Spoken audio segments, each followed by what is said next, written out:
সেই রূপটা তুমি দর্শন করতে পারবে, যেটা আমার মনে হয় অন্য কোনো দুর্গাপুজো। তাকে আমি অষ্টাদশী করে দিয়েছি।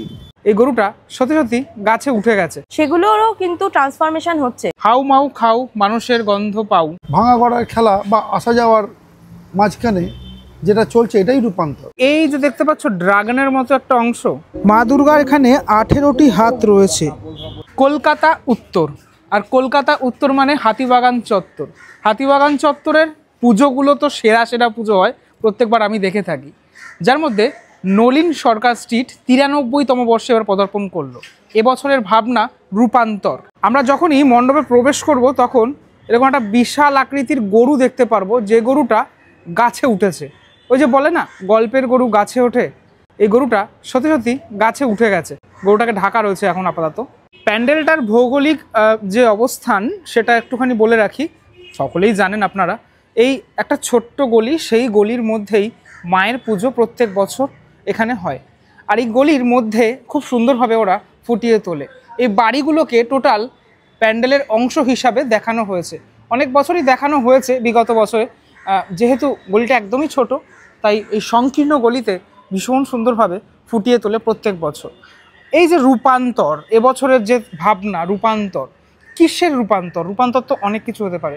এই গলিটা, এই গলিরও রূপান্তর ধরা যেতে পারে, বা আমাদের শৈশব থেকে কৈশোর বা যৌবন, এই যে কয়েকটা ধাপ আছে, এই ধাপের মধ্যে অনেক কিছু রূপান্তর হয়ে যায়। আগে এই বাড়িগুলো একরকম ছিল, এখন একরকম। আমরা ধীরে ধীরে পাশ্চাত্য জীবনে ফিরে যাচ্ছি, সেটার একটা যে রূপান্তর সেটাও কিন্তু এখানে তোমরা আসলে দেখতে পারবে। বাড়ির মধ্যে যেগুলো করা হয়েছে, দেখো এই যে বাচ্চাদের যে ফ্রক, সে ফ্রকগুলো এখানে নিচের অংশটাতে এইভাবে জামা ফ্রক এই সমস্ত রয়েছে। আর এই পার্টগুলোতে টোটালটাই এই দেওয়ালটা এইভাবে সাজানো। আমরা ধীরে ধীরে মণ্ডপের সামনের দিকে এগিয়ে যাব। যেতে গেলেই দেখতে পাচ্ছি এখানে একটা লাইন লেখা রয়েছে, হাউ মাউ খাও, মানুষের গন্ধ পাও। এখনকার দিনের যারা বাচ্চা তারা কিন্তু মানে যারা ছোট বাচ্চা তারা কিন্তু এই লাইনগুলোর সাথে অবগত নয়, কিন্তু আমরা অবগত এই লাইনগুলোর সাথে। এটা যেন কোথাও না কোথাও হারিয়ে যাচ্ছে। এখানে একটা কাজ করা হয়েছে ফ্যানের ব্লেড দিয়ে, তোমার এইভাবে পুরোপুরি যে ইনস্টলেশন সেটা কিন্তু করা হয়েছে, যেটা লাইটের কাজও হয়েছে। এবার দেখাই প্যান্ডেলের সামনেটা, একটু প্যান্ডেলের সামনেটা যদি দেখাই, এই যে দেখতে পাচ্ছ ড্রাগনের মতো একটা অংশ, এখানে মনে হয় 3টে না 4টে মুখ রয়েছে এখানে। তো পিছনের দিকে মুখ আছে নাকি আমি এইখান থেকে দেখতে পাচ্ছি না, কিন্তু 3টে মুখ তো দেখতে পাচ্ছি এখান থেকে। এটাকে দেখানো হয়েছে মানুষের ব্রেন হিসাবে, ঠিক আছে, এটা ব্রেন অ্যাকচুয়ালি। তো এই টোটাল অংশটা, টোটালটা এই যে আমরা যখন ভিতরে প্রবেশ করব, ভিতরটা হচ্ছে স্বপ্নের মতো। স্বপ্ন যখন দেখো তখন বিভিন্ন জিনিসপত্র তোমাদের মাথায় আসে, সেই জিনিসটা হচ্ছে ভিতরে থাকছে। এবং এই চারদিকের পার্টগুলো এটা ঠিক এইভাবে খুব কালারফুলভাবে সেজে উঠেছে।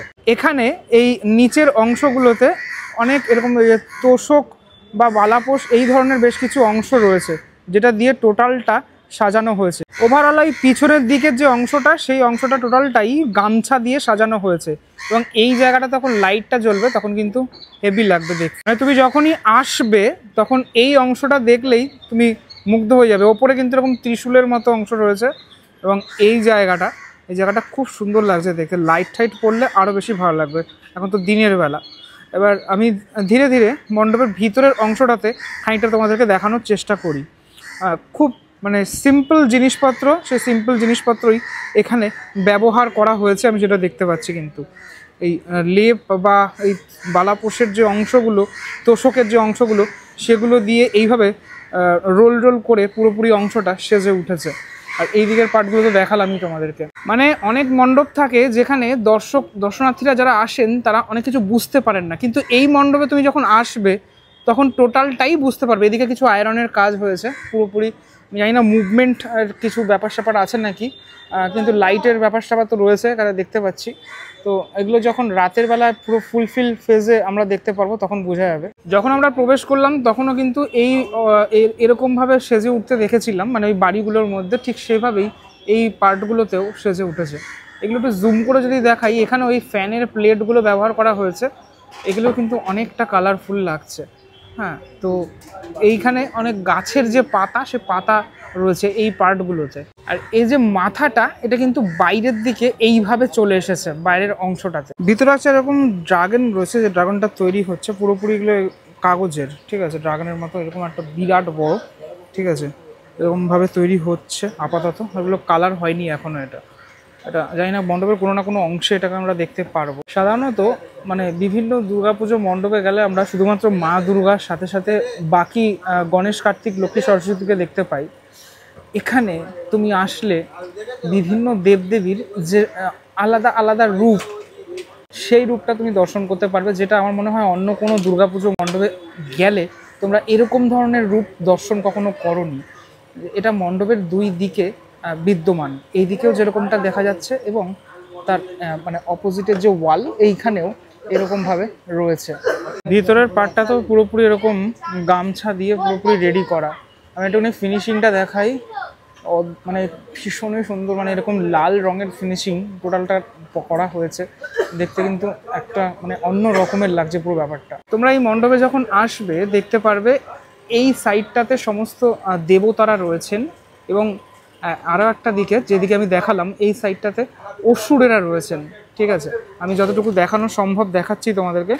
এগুলো কিন্তু সব অসুরের যে মানে মূর্তিগুলো এখানে একদিকে প্রদর্শিত হয়েছে, এবং একদিকে কিন্তু দেবদেবী যারা রয়েছেন তাদের যে মূর্তি সেটা প্রদর্শিত হয়েছে। আমি আরও একটুখানি সামনের দিকে চলে আসলাম। এই যে দেখো অসুরের অংশ এটা, হ্যাঁ, মানে অদ্ভুতভাবে কিন্তু এখানে তৈরি করা হয়েছে। তুমি যখনই আসবে দেখবে যে কিভাবে শিল্পী তৈরি করেছেন। আর একটা সাইডে দেখাই, এই যে আশীর্বাদ করছেন যারা দেবতারা রয়েছেন, দেবদেবী যারা রয়েছেন, তারা কিন্তু আশীর্বাদ করছেন এখানে। এই পাশেও রয়েছে আরও এক দেবদেবীর অংশ, সেটা রয়েছে এখানে মূর্তি। এবার দেখাই সিলিংটা। এখানে দেখো সিলিংয়ে, যেটা আমি বলছিলাম বাইরে থেকে, যে মানুষের যে ব্রেন, যে মস্তিষ্কের ভিতরের অংশ, সেটা এখানে এইভাবে দেখানো হয়েছে। এবং একটা নৌকা, সেই নৌকাটা কিন্তু এই যে বাইরের অংশটাতে দেখালাম ড্রাগনের মতো মুখের মতো অংশ, যেটা এই নৌকাটা কিন্তু রয়েছে। নৌকার মধ্যে অনেকগুলি হাত রয়েছে এইভাবে। ভিতরের পার্টটাতে গামছা দিয়ে তো এরকম ধরনের কাজ হয়েছে। পুরোপুরি ইকো ফ্রেন্ডলি বলা যেতে পারে এই মণ্ডপ। কোনো রকম এমন কোনো দ্রব্য ব্যবহার করা হয়নি যেটাতে কোনো রকম কোনো সমস্যা হবে, সেটা আমি লক্ষ্য করলাম। এখানে বালিশ আমি দেখতে পাচ্ছি, বালিশের মতো বেশ কিছু অংশ, হ্যাঁ, মানে এই ধরনের জিনিসপত্র দিয়ে শিল্পী তার নিজের যে শৈল্পিক সত্তা, সেটাকে কত সুন্দরভাবে তুলে ধরেছেন, সেটাই লক্ষ্য করলাম আমি। 2025-এর নলিন সরকার স্ট্রিটে দুর্গা ঠাকুর এবার তোমাদেরকে দেখাচ্ছি। তৈরি করা হচ্ছে দুর্গা। এখানে দুর্গা ঠাকুরের যে রূপটি, সেটা কিন্তু একদম অন্য রকমের রূপ আমরা দেখতে চলেছি। মায়ের 18টি হাত রয়েছে। মা এখানে দুর্গতি নাশিনী রূপে নয়, মা সৃষ্টির রূপ হিসাবেই এখানে সেজে উঠছেন। মহিষাসুরকে বধ করার পর মা এখানে নৃত্যের ভঙ্গিমায় রয়েছেন, মা নাচ করছেন, সেই ব্যাপারটাই এখানে দেখানো হয়েছে। আসলে ব্যাপারটা খুব সহজ সরল, এর মধ্যে কোনো জটিলতা নেই। মানে একটা পথ চলতি রাস্তা, আশ্রয়হীন মানুষ শুয়ে থাকে, সেখানে বছরে কোনো একটা উৎসবমুখর প্রাঙ্গণ তৈরি করতে গিয়ে এই যে রঙিন হয়ে ওঠা মাসখানেকের মধ্যে, এটা পুরি রূপান্তর। একটা রূপ থেকে একটা রূপান্তর, আবার সে স্বমহিমা আবার নিজের মতন করে নিজের জায়গায় ফিরে যাবে। এই যে ভাঙা গড়ার খেলা বা আসা যাওয়ার মাঝখানে যেটা চলছে, এটাই রূপান্তর, আর বেশি কিছু নেই। তবে ওই টুকরো টুকরো কিছু মেটাফর আমাদের এখানে রয়ে গেছে। যেমন আমাদের এই গগনচুম্বী প্রত্যাশা সরু গলির মধ্যে ক্রমশ আকাশের দিকে উঠছি, তো যার জন্য আমরা একটু রূপকথার সাহায্য নিয়েছি। মানে ঠাকুমার ঝুলি, যেখান থেকে মানে গল্পের গরু গাছে উঠে গেছে আর কি, সেখান থেকে ব্যঙ্গমা ব্যঙ্গমী, লাল কমল নীলকমল, রাক্ষস খক্ষসের গল্প একটু, যেগুলো হারিয়ে গেছে, হারিয়ে ঠিক যায়নি, আমরা আসলে মুছে দিয়েছি, মনে রাখতে চাইনি। সেটার জন্য কিছু না কিছুভাবে অভিভাবকরাও দায়ী হয়েছে। হ্যাঁ দায়ী, কিন্তু আমাদের একজন অভিভাবক মানে সঙ্গীত সুরস্রষ্টা সলিল চৌধুরী মহাশয়, উনি কিন্তু আমাদের রন্ধে রন্ধে ঢুকিয়ে দিয়ে গেছেন। কোনো একটা গানের সুর হঠাৎ করে মনে পড়ে যায়, কোথায় পক্ষীরাজ ঘোড়া তোমার তলোয়ার, পেটে ক্ষুধার জ্বালা দেহে যৌবন জ্বালা, এই যে সাত ভাই চম্পার গান আমাদের এই রূপকথা থেকে উঠে আসছে, উঠে এসে মাথার মধ্যে মগজের মধ্যে ভরে দিয়েছে। সেই রূপগুলো, রূপের কিছু মানে মেটাফর, কিছু রূপক এখানে ঘুরে ফেরে বেড়াবে। হয়তো সাত ভাই চম্পা, পক্ষীরাজ ঘোড়া এগুলো থাকবে। মানে আমি চাইছি যে আমাদের যে স্মৃতি ছোটোবেলার, যেটা থেকে আমরা বড় হয়েছি, সেই স্মৃতিগুলো একটু রোমন্থন করা, একটু রিকল করা। মানে আমাদের পরবর্তীকালে আমাদের সন্তানেরা যদি জিজ্ঞাসা করে মজা করে এটা কি, আমরা যেন আবার নতুন করে তাদেরকে ঠিক ঠিক উত্তর দিতে পারি। কারণ এই রূপকথা না থাকলে হয়তো, এই কল্পনার জগৎ না থাকলে হয়তো আমাদের জীবনটাই তৈরি হতো না, যাপন চিত্রটা অন্যরকম হয়ে যেত। মানে ফ্যান্টাসি ওয়ার্ল্ডের কিছু না কিছু মানে পার্ট আমরা দেখবই এখানে। আসলে আমরা ঠাকুর দেবতা যা কিছুই চিন্তা করি না কেন, সমস্ত আমাদের মস্তিষ্ক প্রসূত, আমাদের সাবকনসিয়াস মাইন্ডের একটা খেলা। সেই খেলা এখানে রয়েছে, মানে নিরন্তর চলছে, এবং দেবী দুর্গাও সেই খেলাতে মত্ত। প্রথমে যেটা শুরু করেছিলাম যে প্রশ্নটা দিয়ে, আপনি বললেন যে মানুষের যাতে বোধগম্য হয়। এখন বর্তমানে যে দুর্গাপুজোগুলো হচ্ছে, অনেক দুর্গাপুজো মানুষের বোধগম্য নয়। এটার ব্যাপারে কি বলবেন, যেটা মানুষ বুঝতে পারে না এসে অ্যাকচুয়ালি ওই 30 সেকেন্ডের মধ্যে দেখলে? দেখুন, এটা নিয়ে আমার বেশি কিছু বলার নেই, কারণ কে বুঝতে পারে কে বুঝতে পারে না এটা তো তার ব্যাপার। সারা পৃথিবীতে এত মানুষ আছে, প্রত্যেকের গ্রে ম্যাটার একদম আলাদা। তো কার নেওয়ার ক্ষমতা কতটুকু সেটা তো তার উপর ডিপেন্ড করবে। এখন তারা নিতে পারে না বলে একজন শিল্পী স্রষ্টা সে তার কাজ করবে না, তো হতে পারে না। আজকে দীর্ঘ 30, 32 বা 40 বছর ধরে তো এই ধরনের কাজ মানে নিরন্তর হয়ে আসছে। তা একই রকম কাজ কেন হবে? একটু মাথার কাজও হোক না, অসুবিধে কী আছে? সব মিলিয়ে মিশিয়ে এখন যেটা একটা জায়গায় অসুবিধা হয় যে আমরা সাহিত্যের মধ্যে বড়দের সাহিত্য, 18+ সাহিত্য, অনেক কিছু সাহিত্য দেখি বা শুনে এসেছি, পড়ে এসেছি।